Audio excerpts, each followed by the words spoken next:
Hi everyone, and welcome to this edition of Chunk Gaming. And this Chunk Gaming, we're going to be looking at one of my most favourite films ever. My most favourite film ever is Ghostbusters. Now, Ghostbusters has been something with me that I've been growing up for years with. I can always remember going back and going down to the rental shops. You don't see many of those around today. Even before the blockbusters, they were more like the little local ones, collecting the video every other week until it came on the BBC, like one of the Christmas films one year, and taping it on VHS, and I must have watched it every morning before going to school. So yeah, for recently, just in the last month or so, I was given a fantastic book, all to do with Ghostbusters. It's the Ghostbusters, the ultimate visual history of it. Now, this has also been done with Dan Aykroyd, Ivan Reitman, and written by Daniel Wallace. It's a fantastic book. So what I thought we'd do today is just have a look through it, have a look at a couple of the pages, see what they got involved in it. But it literally has everything. It goes from the films, the first one, the second one. It goes into the animated series, toys, the computer games. So I thought I'd just take you through it for a little bit and yeah, have a check it out and see what it's like at the end. So yeah, without further ado, we'll just get set up and we'll have a look at it together. So, we've set ourselves up. Let's now have a look through the Ghostbusters, the ultimate visual history. As you can see on here, it is forwarded by Dan Aykroyd, introduction by Ivan Reitman, and written by Daniel Wallace. And yeah, as I say, this book was written by, was published by Titan Books. They do a few of those ultimate guides, but again, we're just concentrating on my most favourite today, which is the Ghostbusters, the ultimate visual history. So, let's have a quick look inside the front covers. As you can see, this kind of sets the stage for what we're going to be doing, looking at. Plenty of sketches, concept art. Well, let's carry on. Oh, if anything, I love the logo. It's something that will stay with me forever. Ever see that or just hear the theme tune? Yeah, it creates that kind of buzz inside me. So already I'm excited, even by just looking at that front page. Oh, fantastic. Oh, the Marshmallow Man, and you can see this is the set of the Marshmallow Man walking on the streets of New York. Oh man, I just love all this kind of work. We're going to see obviously some of the sketches from the films, etc. The contents, as I said at the beginning in the intro, we get obviously the book sectioned out into different sections of the Ghostbusters history. The first section we see here is all based around the original movie. This obviously takes quite a bit of the book. We also do have a part about the second film that came out, Ghostbusters 2. Even though not as successful, I still enjoyed it. I love the characters. Yeah, it's still a favourite film of mine as well. And then we go into the kind of expanded universe, and as I said, that kind of includes stuff like the real Ghostbusters, Extreme Ghostbusters, the video games, the comics, toys. This book literally has it all. So I thought we'd just take obviously a peek at some of these things because the book's quite thick, and I would hate to take your enjoyment away from if you decided to buy this one, because every page is a treat. So let's have a quick look at. Oh, there he is, Dan Aykroyd.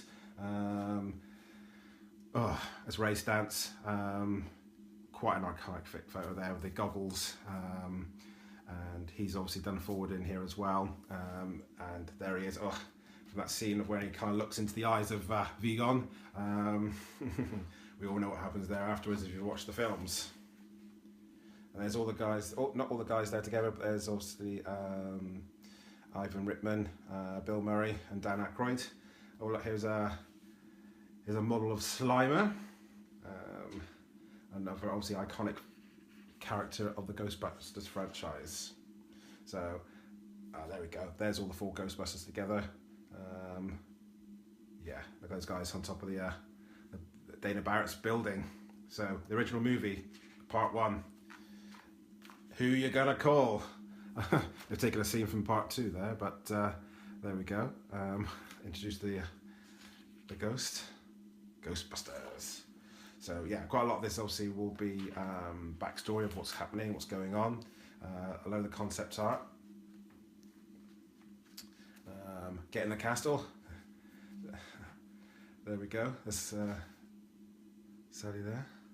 I love it. Love this. Oh, yeah, that man has no... Yeah, that we all know that line. Love it. What are you supposed to be? Some kind of cosmonaut?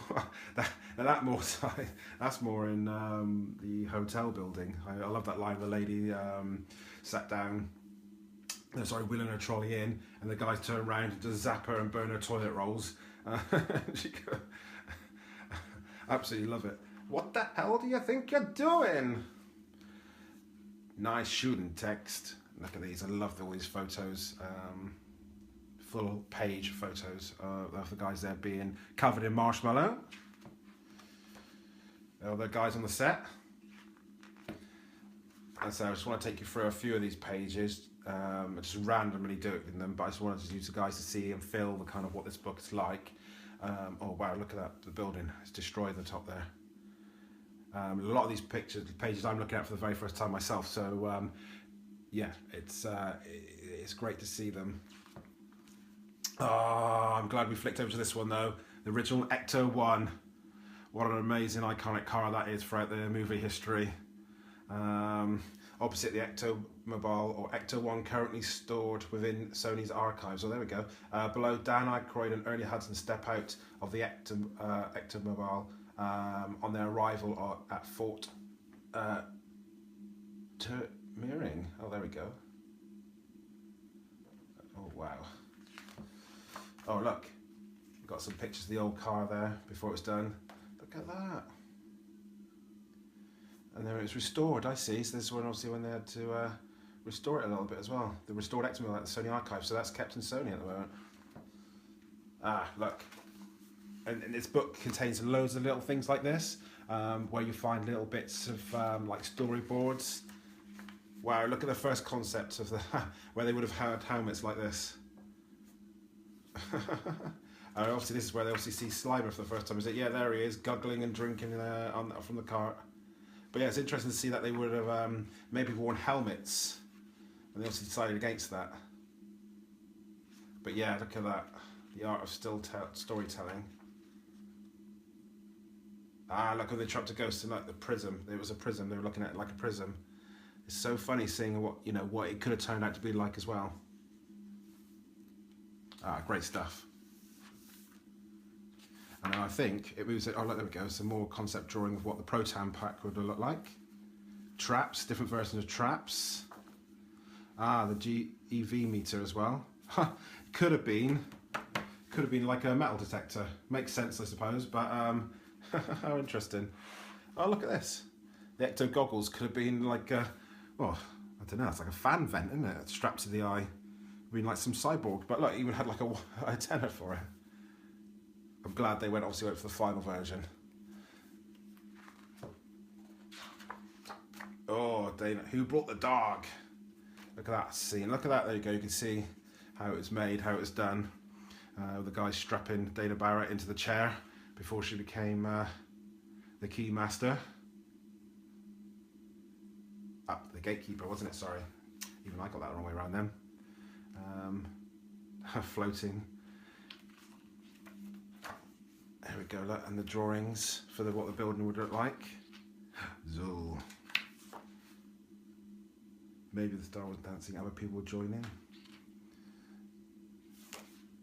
Look, all the kind of the guys who made all the special effects, all the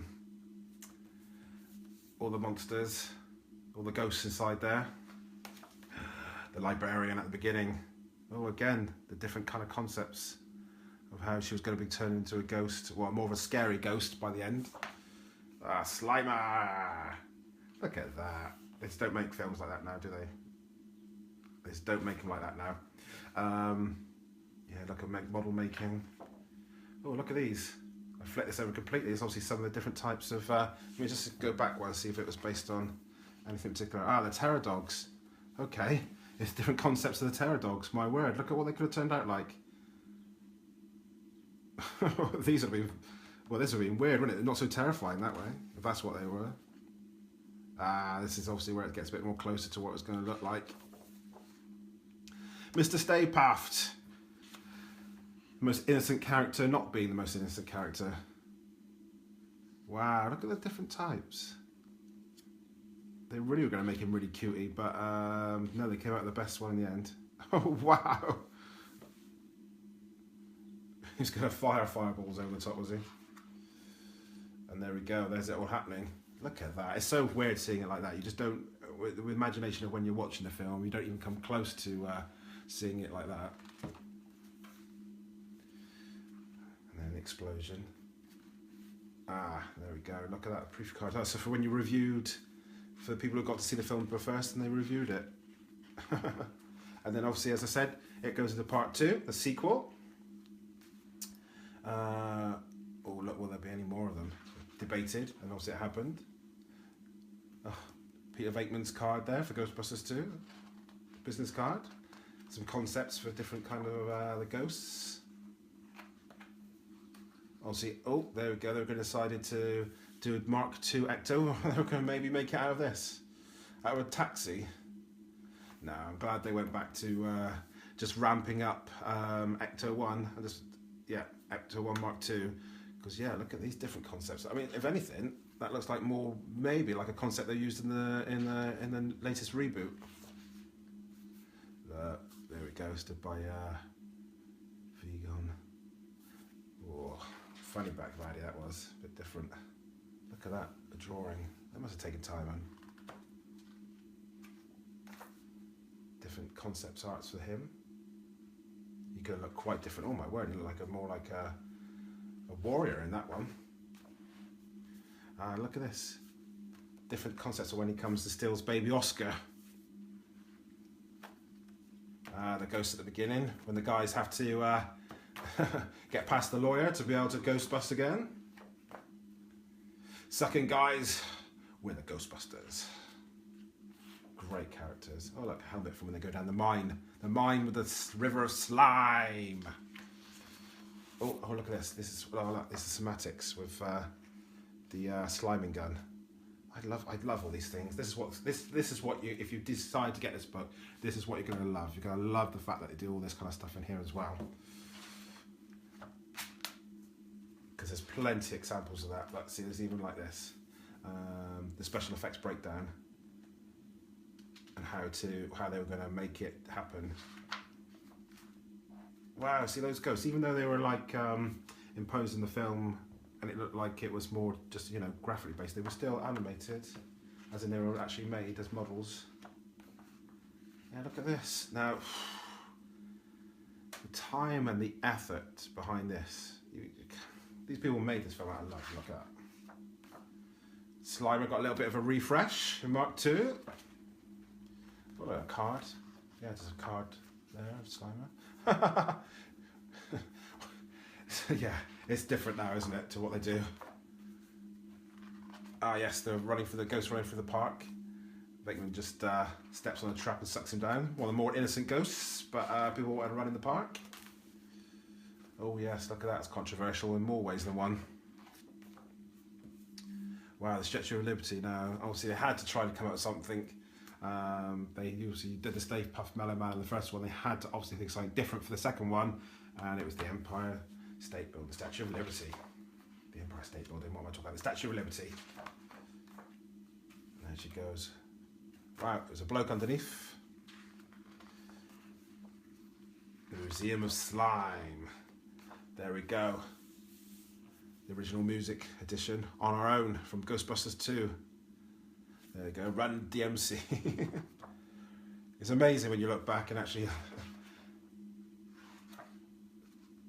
the most iconic photo at the end, the wall painting, shall I see, when Vigo changes into that instead. The guy saved it. Love it. Love it. Absolutely love it. And so then it moves into, as I said, it moves into part 3, which is the expanded Ghostbusters universe. And this is obviously where it moves into the toys, the games, etc. Most of this stuff I owned as well as a kid, if I'm honest. The cartoon, I must have, oh, wow.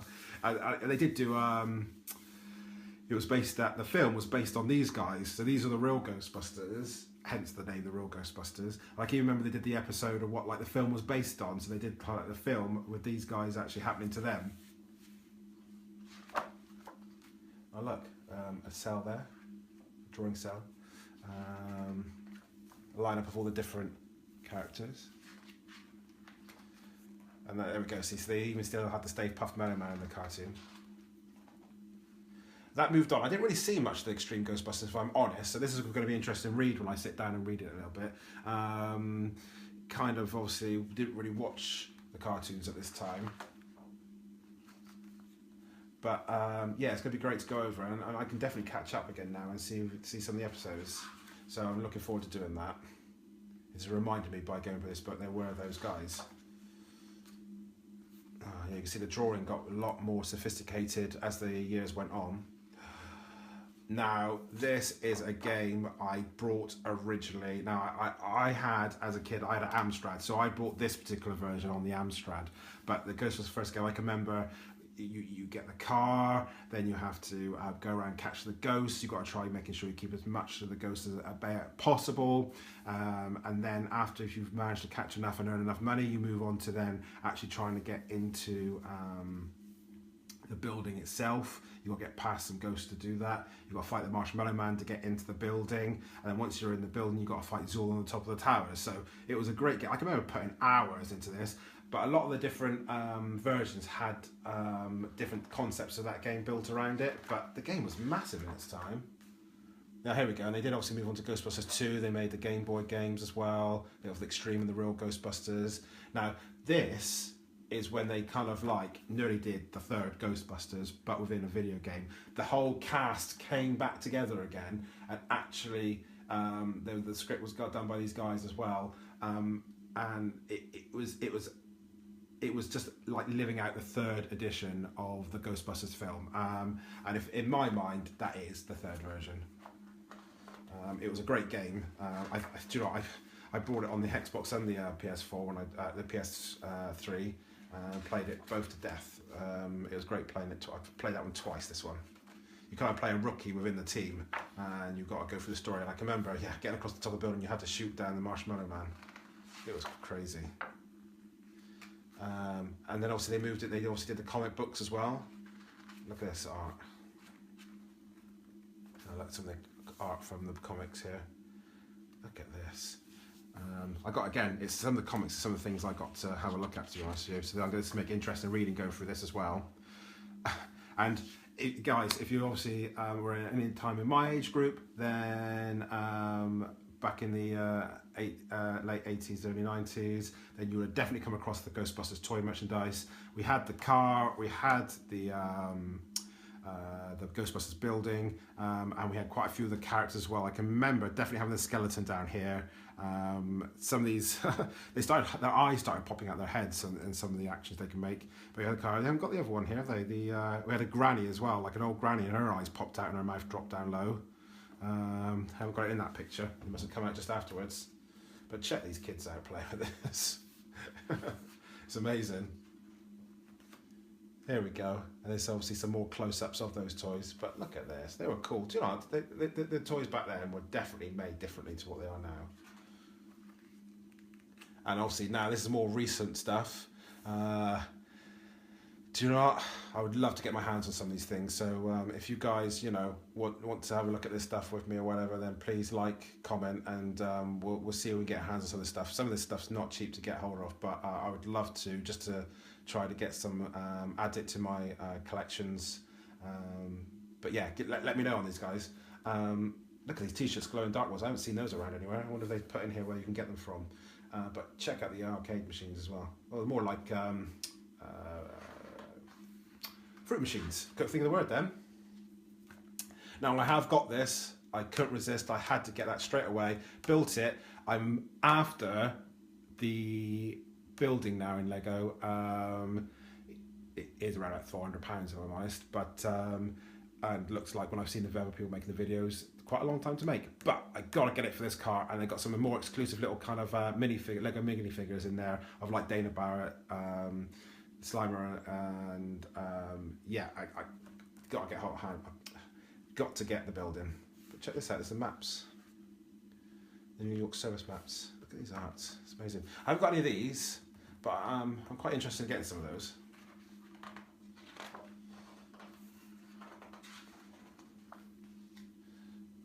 look at these posters, some fan art. It must be because I like fan art. It's got to be. Yeah, fandom. So this is like fan art, etc. Kind of guessed that was all like this. See you on the other side. And look at this. Of course, we've gone past the 30th anniversary now as well. And there we have it, guys. So just show you the back. That's the back of the book there. So yeah, no, that's the kind of the Titan book of the Ghostbusters, the Ultimate Visual Guide. Yeah, hope you enjoyed that second. So yeah, let's wrap up. So that was our little look through of the visual guide of the Ultimate Guide of Ghostbusters. Hope you enjoyed it. I'll be looking. This was by Titan Books. Now they do some other visual guides that I can't resist as well. Growing up in obviously the 80s and 90s, the other books that I absolutely love what these guys do is Back to the Future. That's one of my other favourite films. So I thought we'd, if you guys like this and you feedback, subscribe, thumbs up, any comments. If you do want me to do the other book, the Back to the Future, if you're any Back to the Future fans out there, that'd be amazing. And if you want anything specific to be looked at when we look at those books, it'd be great to get the feedback on this one, just so then we can obviously make sure I get everything inside for the second video. So once again, guys, thank you very much for watching. Hope you enjoyed the film, hope you enjoyed the book as much as I do, and I'll see you again on the next video. Take care, guys, and bye-bye. Love, jump.